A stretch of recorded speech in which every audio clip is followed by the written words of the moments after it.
Halo teman, selamat datang di channel yang satu ini. Hehehe, Eits, channel ini adalah berisi cerita tentang alur Donghua yang keren. Penasaran? Yuk segera langsung markiden, mari kita dengar. Tapi sebelum itu, jangan lupa like dan subscribe-nya ya. Beetlejuice to Heaven.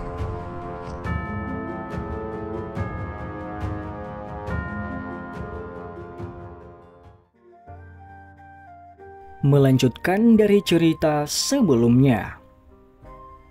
Suasana di peron menjadi tegang saat Jinsi mengucapkan kata-kata itu. Tikus besar berwarna emas yang tak terhitung jumlahnya di sekitar tangga batu tiba-tiba memancarkan cahaya aneh. Banyak mata menatap tajam ke pintu masuk tangga batu itu. Untuk sesaat, tidak ada yang berani untuk menyerang secara acak setelah melihat pasukan tikus penelan emas menunggu dengan sungguh-sungguh. Jumlah besar adalah salah satu yang tidak disadari oleh siapapun. Selain itu, sebagian besar orang yang hadir jelas menyadari apa yang terdiri dari serangan gelombang sonik dari tikus penelan emas itu. Itu adalah sesuatu yang sangat sulit untuk dilawan. Selama pertarungan untuk kolam darah gunung surga saat itu, binatang buas ini telah menyebabkan banyak ahli menderita. Kalian semua hanya punya waktu 1 jam. Mereka yang gagal mencapai puncak gunung dalam waktu 1 jam akan dianggap gagal. Jinsi tidak mendesak semua orang ketika dia melihat mereka diam. Yang dia lakukan hanyalah mengucapkan kata-kata ini dengan sikap acuh tak acuh. Ekspresi dari cukup banyak orang berubah setelah mendengar kata-kata ini. Sesaat kemudian, dua sosok akhirnya tidak bisa menunggu lebih lama lagi saat mereka keluar dari keramaian. Mereka bertukar pandangan satu sama lain sebelum segera menangkupkan tangan mereka ke Jinsi dan berkata, "Gerbang transformasi tulang, Huya dan Hucheng." Jinsi mengangguk. Gerbang transformasi tulang tidak jauh dari pegunungan mata surga dan agak terkenal. Tentu saja, itu secara alami lebih rendah jika dibandingkan dengan faksi seperti Pavilion Petir Angin. Selain itu, kekuatan kedua orang ini secara kebetulan sama dengan bintang 4 atau 5 Do Huang. Mereka mungkin luar biasa di tempat lain, tetapi mereka hanya bisa dianggap sebagai level menengah di tempat ini. Setelah menyapa Jinsi, Douki yang agak putih pucat dan kuat keluar dari tubuh mereka dan segera membungkus keduanya. Keduanya tiba-tiba menginjak tanah tepat setelah Douki mereka melonjak.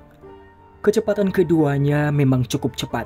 Setelah sekejap, mereka telah menyerang lebih dari 100 meter. Pada saat ini juga rambut pada tikus penelan emas yang padat itu di sekitar tangga batu berdiri tegak. Setelah itu mereka membuka mulut yang penuh dengan gigi tajam mereka. Teriakan tajam yang sepertinya mampu menembus jiwa seseorang membawa riak yang tidak biasa, seperti nada suara iblis yang tiba-tiba muncul. Kedua sosok itu tiba-tiba berhenti ketika gelombang sonik itu muncul. Wajah mereka dengan cepat menjadi pucat. Tetapi mereka tidak segera dikalahkan.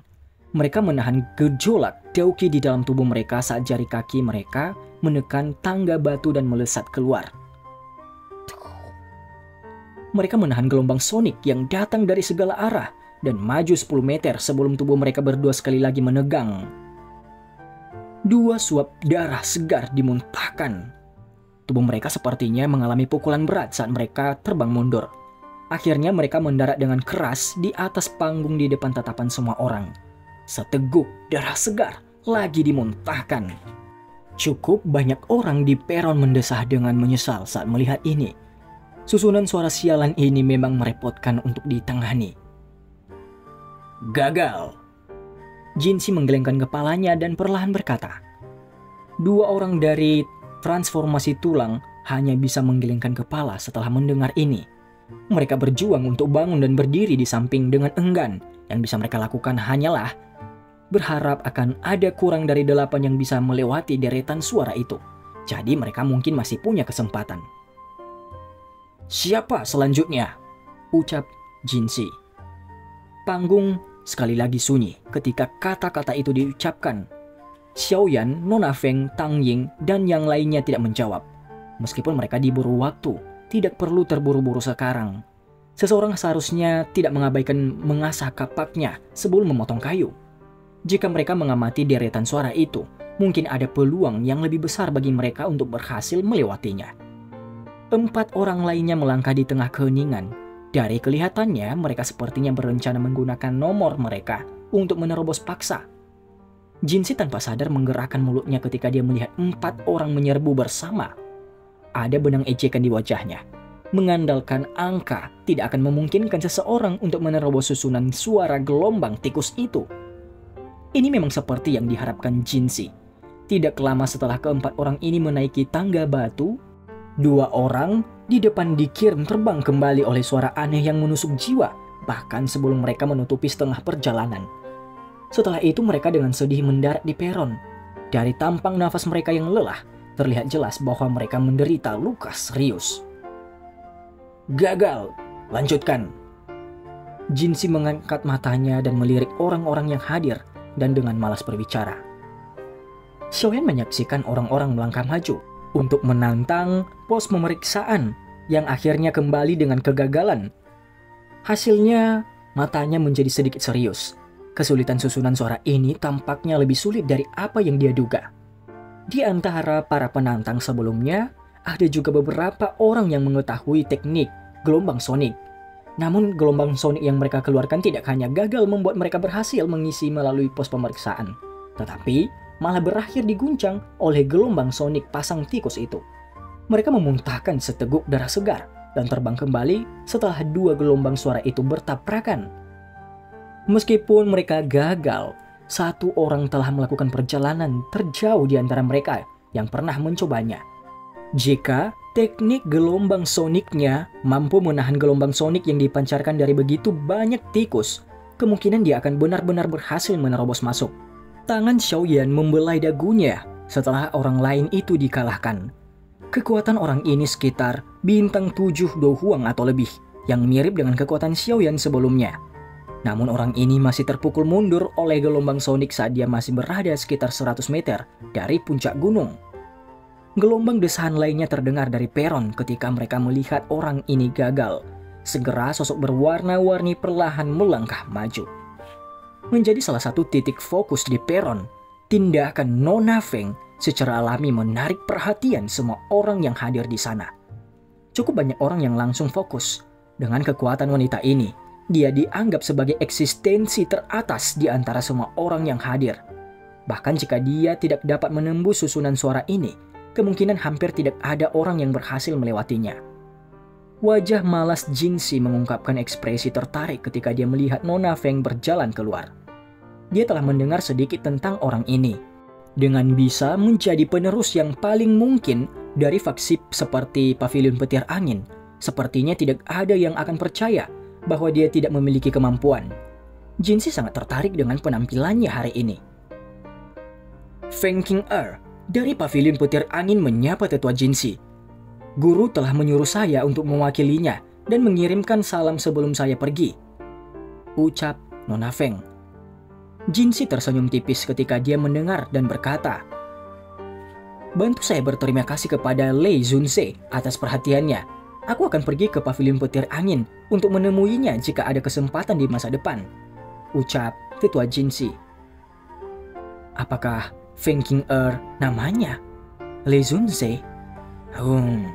Memang benar-benar mustahil bagi Pavilion Petir Angin untuk memiliki posisi seperti itu di dataran tengah jika mereka tidak memiliki dousun. Xiaoyan menghela nafas dalam hatinya dan bergumam pelan pada dirinya sendiri setelah mendengar percakapan singkat antara Feng Qing'er dan Jinsi. Feng Qing'er mengobrol dengan sopan di depan tangga batu sebelum dia berhenti berbicara.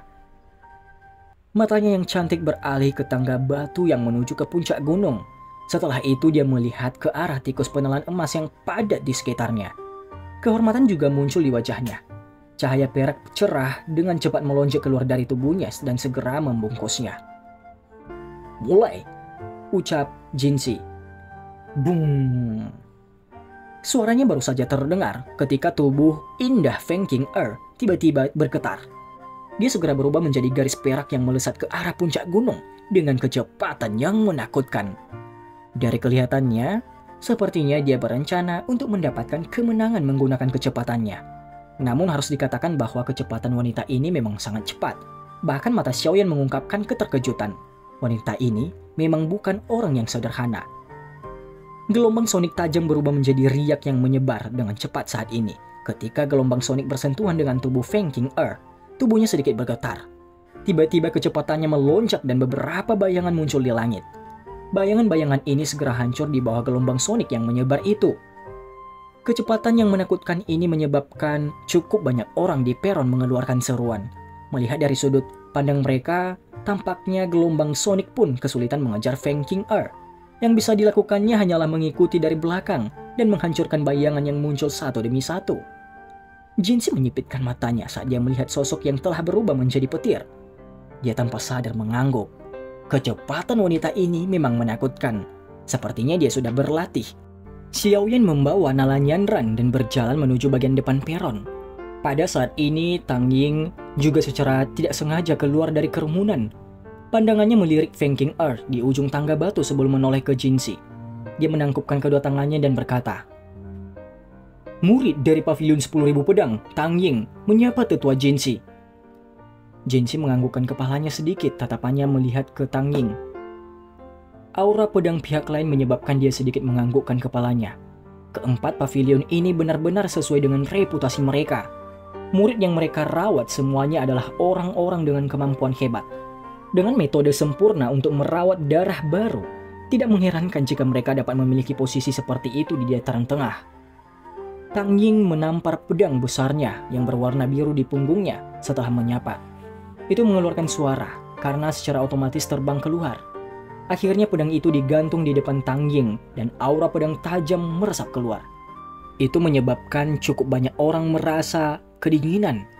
Pada saat yang sama, jari kaki Tang Ying menekan ke tanah dan dia mendarat di atas pedangnya. Kilatan terkejut melintas di mata Xiaoyan saat dia menatap Tang Ying yang berdiri di atas pedang. Dengan penglihatannya, Xiaoyan secara alami dapat menemukan energi yang keluar dari jari kaki Tang Ying. Energi ini melekat pada pedang, memberikan pedang besar itu energi untuk melayang di udara. Ini adalah teknik pedang kerajaan dari Pavilion 10.000 Pedang. Dikabarkan bahwa jika seseorang mempraktikkannya hingga tingkat tertinggi, dia akan dapat mengendalikan pedang dengan hati serta bergerak dengan pedang. Kecepatan terbang seseorang juga akan sangat cepat. Ini bisa dianggap sebagai teknik unik dari Pavilion 10.000 Pedang, ucap Nalan Yanran. Ini memang sangat misterius. Xiaoyan mengangguk. Para ahli memang sebanyak awan di dataran tengah ini. Sangat jarang melihat keterampilan Dou yang misterius di tempat lain. Tebu Tang Ying perlahan bangkit sementara Xiaoyan dan Nalan Yanran sedang bercakap-cakap. Ketika dia berada sekitar 30-40 kaki dari tanah, dia perlahan-lahan berhenti. Tatapannya menatap tajam ke arah tikus penelan emas yang padat di kedua sisi tangga batu dan menyipitkan matanya. Sesaat kemudian dia mengayunkan jubahnya dan pedang panjang di bawah kakinya mengeluarkan suara dan bergegas maju seperti meteoroid. Tubuhnya berubah menjadi sosok pedang biru yang melesat menuju puncak gunung. Sosok pedang itu baru saja menyerbu ke area tangga batu ketika suara menusuk telinga yang datang dari segala arah ditransmisikan ke arahnya. Di bawah serangan gelombang sonik semacam ini, bahkan jiwa seseorang akan menjadi sangat gemetar. Jika seseorang tidak memiliki keterampilan pertahanan yang kuat, kemungkinan jiwanya akan mengalami cedera yang cukup serius. Namun ekspresi Tang Ying masih tetap dingin di hadapan serangan gelombang sonik yang kuat itu. Aura pedang tajam melonjak keluar dari tubuhnya dan muncul seperti lotus pedang berwarna biru yang melilit seluruh tubuhnya. Gelombang sonik membentuk riak yang kuat saat bertabrakan dengannya, namun itu tidak menghentikan Tang Ying. Di depan mata iri banyak orang di peron, Tang Ying dengan paksa menerobos banyak gelombang sonik dalam waktu kurang dari 3 menit. Dengan sekejap tubuhnya, dia menyerbu ke puncak gunung dan perlahan mendarat di atas puncak gunung. Nafasnya sedikit tergesa-gesa, namun matanya menunjukkan kegembiraan yang langka. Meskipun hanya waktu yang singkat telah berlalu sebelumnya, bahaya yang terlibat tidak kurang dari pertempuran besar antara ahli dengan level yang sama. Berhasil, ucap Jinsi. Selanjutnya, sosok kuning segera bergegas keluar setelah mendengar ini. Akhirnya dia keluar dari kerumunan di depan Xiaoyan. Dia menangkupkan tangannya ke arah Jinsi. Wang Chen, dari Pavilion Musim Semi Kuning. Wang Chen tiba-tiba menoleh setelah mengatakan ini. Dia menatap Xiaoyan yang berada tidak jauh di belakang dan senyum dingin muncul di wajahnya. Xiaoyan benar-benar mengabaikan ini. Senyuman tipis masih terlihat di wajah Xiaoyan. Wang Chen tidak menunda-nunda lagi. Dia dengan cepat membalikkan tubuhnya dan tatapannya tertuju pada orang di puncak gunung itu. Sambil tertawa, Deuki seperti tinta hitam gelap dengan cepat keluar dari tubuhnya. Setelah itu membungkusnya seperti bola hitam. Kakinya menginjak tanah dan bola hitam itu menggunakan metode paling brutal untuk bergegas maju dengan suara cicit-cicit. Serangan gelombang sonik itu sekali lagi melonjak ketika Wang Chen memasuki area di sekitar tangga batu. Namun Wang Chen mengandalkan dokinya yang kuat untuk menahan gelombang sonik dengan kuat. Langkah kakinya tampak seolah-olah dia terbang saat dia menempuh jarak lebih dari 100 kaki. Dalam sekejap mata, dia sudah mendekat dengan puncak gunung. Cukup banyak orang yang mengeluarkan seruan ketika mereka melihat orang ini telah memilih untuk menggunakan metode seperti itu. Mereka segera menghela nafas pelan. Deuki orang ini memang sangat besar dan kuat. Dia mampu mengisi daya dengan paksa melalui susunan suara ini. Meskipun mungkin tampak agak kikuk, itu masih merupakan metode yang layak. Hahaha. Bola hitam pekat sekali lagi melesat ke depan. Akhirnya dia terbang di udara dan mendarat di puncak gunung dengan tawa yang keras. Berhasil. Selanjutnya, ucap Jinsi. Xiaoyan tidak muncul dengan cemas setelah mendengar suara yang keluar dari mulut Jinsi. Tatapannya berbalik dan melihat seorang wanita muda berpakaian hijau perlahan berjalan mendekat. Secara alami dia adalah Mu Qingluan dari Paviliun Bintang Jatuh. Paviliun Bintang Jatuh Mu Qingluan menyapa tetua Jinsi. Wanita muda itu berdiri dengan cantik dan berbicara kepada Jinsi dengan senyum manis. Wajahnya menunjukkan tampilan yang menyenangkan. Wajah acuh tak acuh Jinsi akhirnya mengungkapkan senyuman saat matanya berhenti pada Mu Qingluan. Dia menganggukkan kepalanya dan perlahan berkata, "Lidah Nona Qingluan benar-benar menjadi lebih manis. Saat itu klan Anda meminta Anda untuk menjadi murid Feng Zunze. Dari kelihatannya, sekarang sepertinya itu adalah keputusan yang cukup bagus," ucap Jinsi kepada Mu Qingluan. Feng Zunze? Xiaoyan yang secara acak mengalihkan pandangannya ke peron tiba-tiba membungkam matanya saat ini. Setelah itu, dia perlahan menoleh dengan sikap yang agak kaku. Tatapan tidak percayanya terkunci pada Mu Qingluan. Dia sebenarnya murid Feng Zunze. Xiaoyan berniat mencari teman baik Yao Lao Feng Zunze saat dia menuju ke dataran tengah. Namun dia tidak mendengar banyak berita selama ini. Sekarang dia tiba-tiba bisa mendapatkan beberapa informasi tentang Feng Zunze di tempat ini. Mu Qingluan ini adalah anggota Paviliun Bintang Jatuh. Jika Feng Zunze adalah gurunya, maka Feng Zunze kemungkinan besar adalah seseorang dari Paviliun Bintang Jatuh. Pikiran ini dengan cepat berputar di sekitar hati Xiaoyan.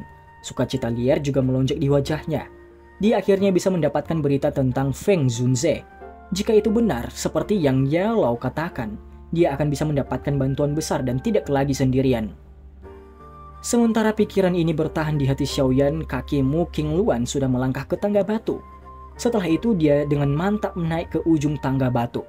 Ketika gelombang sonik melonjak dari segala arah, dengungan lembut burung yang jelas dipancarkan dari mulut kecil Mu Qingluan. Di bawah dengungan lembut ini, gelombang sonik yang melonjak sepertinya telah bertemu dengan musuh dan dengan cepat tersebar. Dalam sekejap, nada di dalam seluruh susunan suara menjadi kacau. Selama kekacauan ini, Mu Qingluan naik dengan santai. Sekitar 10 menit kemudian dia naik ke puncak gunung. Sepertinya dia adalah orang yang memiliki waktu termudah. Gelombang sonik yang bisa melukai jiwa seseorang tampaknya sama sekali tidak berguna padanya. Cukup banyak orang yang terpana ketika mereka melihat Mu Qingluan mendaki gunung dengan mudah. Tidak ada yang menyangka bahwa seseorang benar-benar dapat melewati susunan suara ini dengan cara yang begitu tenang, yang tidak menghabiskan kekuatan apapun. "Berhasil. Selanjutnya," ucap Jinsi. Xiaoyan juga tercengang untuk beberapa saat karena bagaimana Mu Qingluan dengan mudah melewati pos pemeriksaan. Sesaat kemudian dia akhirnya tertawa pahit. Matanya melihat ke sekeliling. Saat ini masih ada sekitar 10 orang termasuk Xiaoyan dan Nalanyanran yang sebelumnya mengambil tantangan menyusul kesuksesan Feng Qing'er dan ketiga orang lainnya. Hanya tersisa 4 tempat. Xiaoyan menghembuskan nafas dengan lembut setelah melihat tidak ada lagi yang melangkah maju. Dia menoleh mengangkat dagunya ke arah Nalanyanran dan melangkah keluar di depan tatapan semua orang. Di belakangnya, Nalanyanran ragu sejenak sebelum mengikutinya. Semua tatapan yang hadir dengan cepat berkumpul pada Xiaoyan dan Nalanyanran. Keempat orang di puncak gunung juga melemparkan pandangan mereka ke bawah dengan perasaan yang berbeda. Seseorang mungkin akan mengidentifikasi kekuatan Xiaoyan melalui deretan suara itu. Junior Xiaoyan menyapa tetua Jinshi. Xiaoyan menangkupkan kedua tangannya dan berbicara dengan hormat. Xiaoyan? Mata Jinshi sedikit menyipit saat dia mendengar nama itu. Dia memang pernah mendengar tentang pemuda ini yang bahkan Fei Tian tidak dapat menangkapnya. Tidak terduga, bahkan dia datang ke tempat ini. Susunan suara akan menguat seiring dengan peningkatan jumlah orang. Apakah Anda yakin ingin mengajak orang lain? Ucap Jinshi. Sebelum Xiaoyan bisa menjawab, Nalanyanran di belakangnya mulai dengan ragu-ragu berbisik. Kenapa kamu tidak naik sendiri? Membawaku terlalu banyak beban, ucap Nalanyanran. Tenang, ikuti saja aku. Perlakukan itu sebagai hadiah untuknya. Xiaoyan menggelengkan kepalanya dan perlahan berjalan ke tangga batu. Hadiah untuk guru ya? Nalanyanran melihat punggung Xiaoyan.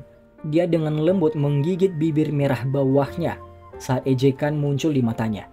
Dia segera menghela nafas dan mengangkat kakinya dan mengikuti. Di bawah tatapan semua orang, Xiaoyan dan Nalanyanran perlahan berhenti di depan tangga batu. Cukup banyak orang yang menampakkan rasa ingin tahu.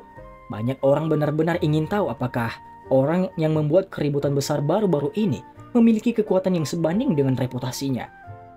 Xiaoyan dengan lembut menghirup udara di depan semua orang.